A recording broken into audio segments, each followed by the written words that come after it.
Hello, आज म चाहिँ इकोमा सान्जो भन्ने ठाउँमा आएको छु। मलाई एक्लै बस्दा बस्दा एकदम दिक्क लागेर चाहिँ आएको हो। यहाँबाट एकदम राम्रो दृश्यहरू देखिन्छ।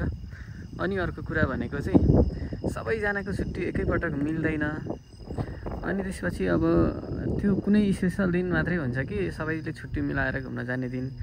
त्यसकारण म चाहिँ रुममा बस्दा बस्दा वाक्क लाएर मेरो सधैँको 2 दिन छुट्टी हुन्छ। त्यो कारण म रुममा बस्दा बस्दा झ्याउ लागेर चाहिँ आज इकोमा सान्जो चाहिँ घुम्न आएको छु। एकदम शान्त ठाउँ छ। अनि यो इकोमा सान्जोको यो पनि बन्द छ अहिले, त्यही भएर मान्छे पनि एकदम कम छ। थोरै जना मात्रै आउने, एकदम बसिराख्ने आनन्द छ। एकदम शान्त छ, राम्रो छ, दृश्यहरू एकदम राम्रो देखिन्छ। अनि यो देखिरहेको दृश्य भनेको चाहिँ ओसाका सिटी हो, जापानको दोस्रो ठुलो सहर। सबैको हरेकको सपना छ यो सिटीमा, तर पनि पुरा गर्न गाह्रो छ। अनि यो पहाडी देखिरहेको छ, अर्को पनि एउटा समुद्र है चाहिँ। अनि यहाँ इन्टरनेसनल एयरपोर्ट पनि छ, त्यही भएर प्लेनहरू एकदम देखिरहेको छ। सपनाको सहर।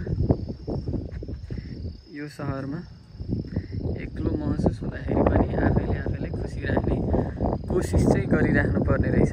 आफूले आफूलाई माया गरेन भने अरूबाट माया पाउँछु भन्ने आश चाहिँ अलिक कमै गर्दा हुन्छ, किनकि सबै ठाउँ माया गर्ने मान्छे हुँदैन रहेछ। त्यो भएर माया छुट्टै छँदैछ। अनि आफैले आफैलाई पनि खुसी राख्नु पर्यो, आफैले आफैलाई माया गर्नु पर्यो। त्यो भयो भने चाहिँ केही सहज हुने रहेछ। म पहिला साथीहरूसँग बस्थ्यो, जहाँ जाँदा पनि साथी चाहिन्थ्यो मलाई भने अहिले सबैजना छुट्टै भइसके पछाडि एक्लै बस्न थालियो।